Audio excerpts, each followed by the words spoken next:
نحمدہ ونصلی علی رسولہ الکریم اما بعد فاعوذ باللہ من الشیطان الرجیم بسم اللہ الرحمن الرحیم۔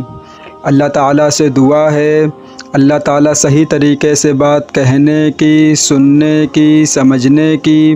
پھر اس پہ اللہ تعالیٰ ہم سب مسلمان بھائیوں کو عمل کی بھی توفیق عطا فرمائے۔ بہت سے لوگ جو یہ بات کہتے ہیں کہ اللہ تبارک و تعالیٰ نے اور اسلام نے عورت کو کوئی عزت نہیں دی ہے، اس کو صرف اور صرف بچے پیدا کرنے والی مشین بنایا ہے، اور اگر شوہر اس کے اوپر ظلم کرے تو وہ اپنے شوہر کو نہیں چھوڑ سکتی ہے، اور بہت سی غلط باتیں مسلمان کی عورتوں پر اٹھائی جاتی ہیں۔ تو ان لوگوں کے لیے میں ویڈیو بنا رہا ہوں، اور ان کے گال پر ایک تماچا ہے کہ اللہ تبارک و تعالیٰ نے جو خصوصیات، جو عزت اسلام نے عورت کو دی ہے، خدا کی قسم ایسی عزت دنیا کے اندر کسی بھی مذہب نے نہیں دی ہے۔ آپ نے دیکھا ہوگا کہ جب آپ بازار میں جاتے ہیں تو چھوٹے چھوٹے کپڑے جو پہن کے لڑکیاں گھومتی ہیں وہ کیا اسلام سے تعلق رکھتی ہیں؟ نہیں میرے بھائی، وہ اسلام کو تعلق نہیں رکھتی ہیں، نہ وہ اسلام کو مانتی ہیں۔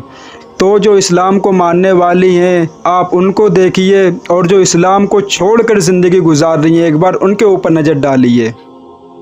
شرم آتی ہے جب ہم لوگ باہر جاتے ہیں کہ کتنی بے حیائی ہے انسانوں کے اندر، کہ جن کے اندر اللہ نہیں ہے، جن کے اندر اسلام نہیں ہے۔ اگر آج ان کے اندر اسلام ہوتا، اگر آج ان کے اندر اللہ ہوتا تو یہ بھی پورے کپڑے پہن کر اپنے گھر سے نکلتی۔ اور شرم آتی ہے ایسے مردوں پر جو اپنی بیویوں کو، اپنی بہنوں کو، اپنی ماؤں کو چھوٹے چھوٹے کپڑوں میں گھماتے ہیں۔ اللہ تبارک و تعالیٰ نے بہت عزت دی عورت کو اسلام میں، اسی کے اوپر چند باتیں پیش کروں گا، پھر بات آگے لے کر چلوں گا۔ عورت کو کیا بنا دیا اسلام نے، عورت کو کیا بنایا اور مغرب نے کیا بنا دیا۔ اس مغربی تہذیب نے عورت کو اسٹیج پر گانا گانے کی اجازت دے دی، جبکہ خدا نے اسے اذان اور اقامت کہنے سے روک دیا تاکہ اس کی آواز کی نرمی اور عظمت کو محفوظ رکھا جا سکے۔ لوگوں نے عورت کو اسٹیج پر گانا گانے اور ناچنے کے لیے چھوڑ دیا، لیکن اللہ تبارک و تعالیٰ نے اسے اذان اور اقامت کہنے سے بھی روک دیا، اس لیے کہ اس کی آواز دنیا نہ سنے۔ یہ خوبصورتی ہے اسلام کے اندر۔ نمبر 2، کافروں نے اسے اسٹیج پر اداکاری کرنے کی اجازت دے دی، جبکہ اللہ تبارک و تعالیٰ نے ان پر جمعہ کی نماز باجماعت پڑھنے سے نماز بھی فرض نہیں کی تاکہ عزت کو محفوظ رکھا جا سکے۔ کافروں نے اسے اسٹیج پر اداکاری کرنے کی اجازت دی، لیکن اللہ تبارک و تعالیٰ نے مسلمان کی عورتوں پر جمعہ کی نماز جماعت کے ساتھ فرض نہیں کی تاکہ اس کی عزت کو محفوظ رکھا جا سکے۔ بے شرموں نے عورت کو کلب میں اور مقابلوں میں چیلنج بنایا، جبکہ اللہ تعالیٰ نے اسے صفا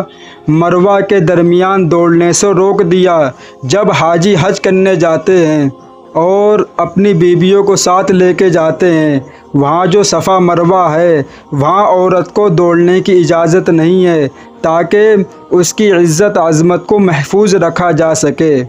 وہ عورت کو کھیل دیکھنے اور کھلاڑیوں کی حوصلہ افزائی کے لیے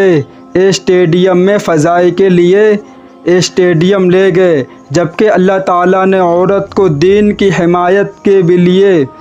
جہاد پر نکلنے سے منع کیا تاکہ اس کی نسوانیت اور عظمت کو محفوظ رکھا جا سکے۔ آپ نے دیکھا ہوگا کہ جب دنیا کے اندر کوئی کھیل کھیلا جاتا ہے، جیسے کرکٹ یا کچھ بھی ہوتا ہے، تو آپ نے دیکھا ہوگا کہ لڑکیاں چھوٹی چھوٹی چڈی، چھوٹی چھوٹی بنیان پہن کے بے شرموں کی طرح دنیا کے سامنے اپنا جسم دکھاتی ہیں، اس لیے کہ لوگ دیکھیں اور جو کھلاڑی کھیل رہے ہیں، جو وہ کام کر رہے ہیں، ان کی حوصلہ افزائی ہو۔ لیکن اللہ تبارک و تعالیٰ نے عورت کو دین کی عظمت کے لیے بھی جہاد پر نکلنے سے منع کیا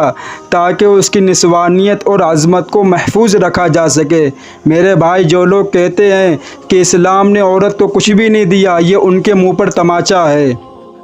اے ہمارے رب عظیم، ہم تجھ سے تمام مسلم خواتین کے لیے حفاظت کی درخواست کرتے ہیں، آمین ثم آمین یا رب العالمین۔ تو یہ کچھ باتیں تھیں جو میں نے آپ حضرات کو بتائیں، اور اس سے یہ معلوم ہوتا ہے کہ اللہ تبارک و تعالیٰ نے مسلمان کی عورتوں کو کیا عظمت اور کیا مرتبہ دیا ہے۔ جو اسلام کو جانتا ہی نہیں ہے، جس نے اسلام کو پڑھا ہی نہیں ہے، وہ تو اپنی بھونک مارے گا اسلام کے اوپر اور کہے گا کہ عورت کو پتہ نہیں اسلام نے کیا بنایا۔ کبھی آؤ، کبھی ہم سے ملو، کبھی میری بات سنو، جو سمجھ میں آئے گا کہ اللہ تبارک و تعالیٰ نے اس عورت کو کیا مقام دیا ہے، کیا مرتبہ دیا ہے۔ یہاں تک بولا گیا ہے کہ مسلمان کی عورتیں جب بھی اپنے گھر سے نکلیں، اپنے بدن کو ڈھانپ کر نکلیں کہ اس لیے کسی غیر مرد کی نظر ان کے اوپر نہ پڑے۔ اللہ تبارک و تعالیٰ نے اتنی اجازت نہیں دی مسلمان کی عورتوں کو کہ اپنے سر کے بال ایسی جگہ پر پھینکے جہاں پر کوئی غیر مرد اس کو دیکھ سکے، اور اسلام نے یہ بھی بتایا کہ کوئی بھی مسلمان عورت ایسی جگہ پر اپنے کپڑے نہ لٹکائے جہاں پر کسی غیر مرد کی نظر پڑے۔ جو لوگ یہ کہتے ہیں کہ اسلام نے عورت کو کچھ بھی نہیں دیا ہے، تو ان سے میری درخواست ہے کبھی آئیں، کبھی میرے پاس بیٹھیں، کبھی اسلام کے بارے میں سنیں، تب جا کے معلوم ہوگا۔ ایسے بھونک مارنے سے، گندی سندی باتیں کرنے سے کچھ بھی نہیں ہوتا میرے بھائی۔ اس لیے ابھی آپ بازار میں جا کے دیکھیں اور آپ کو معلوم ہوگا کہ تہذیب میں کون ہے، مسلمان ہے یا غیر مسلم ہے۔ چھوٹی چھوٹی چڈی، چھوٹی چھوٹی بنیان پہن کے گھومتی ہیں، تو میرے بھائی اس کی بھی کیا تکلف ہے، اس کو بھی اتار کے پھینک دو۔ وہ کیوں دو چپے آگے پیچھے لٹکائے ہوئے ہیں؟ تو میرے بھائی، اس سے معلوم ہوتا ہے کہ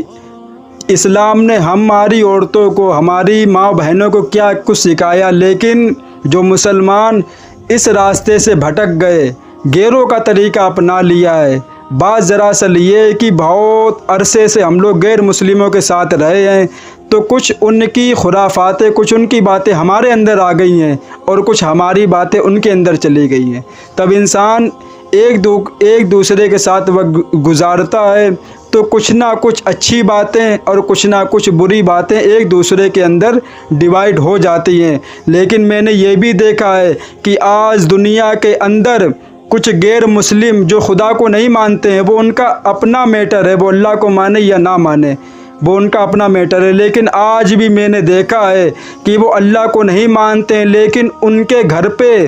پردے کا اتنا اہتمام ہے کہ مجال ان کی بیوی، ان کی ماں، ان کی بہن کی شکل صورت کوئی غیر مرد دیکھ سکے۔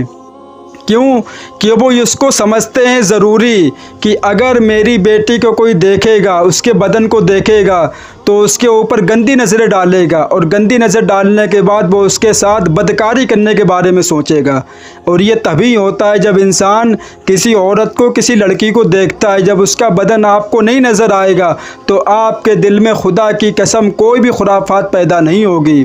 تو میرے بھائی، یہ بات صرف اور صرف مسلمانوں کے لیے نہیں تھی، میں جو بات کرتا ہوں وہ دونوں کے لیے بات کرتا ہوں، غیر مسلموں کے لیے، مسلمانوں کے لیے بھی۔ لوگ سمجھتے ہیں کہ آپ صرف اور صرف مسلمانوں کو سمجھاتے ہیں، ایسا بالکل بھی نہیں ہے کہ اگر جو غیر مسلم ہیں، اگر ان کی بھی لڑکی چھوٹے کپڑے پہن کر باہر جائے گی تو ایک نہ ایک دن ان کی لڑکی کے ساتھ بھی کچھ نہ کچھ ہوگا۔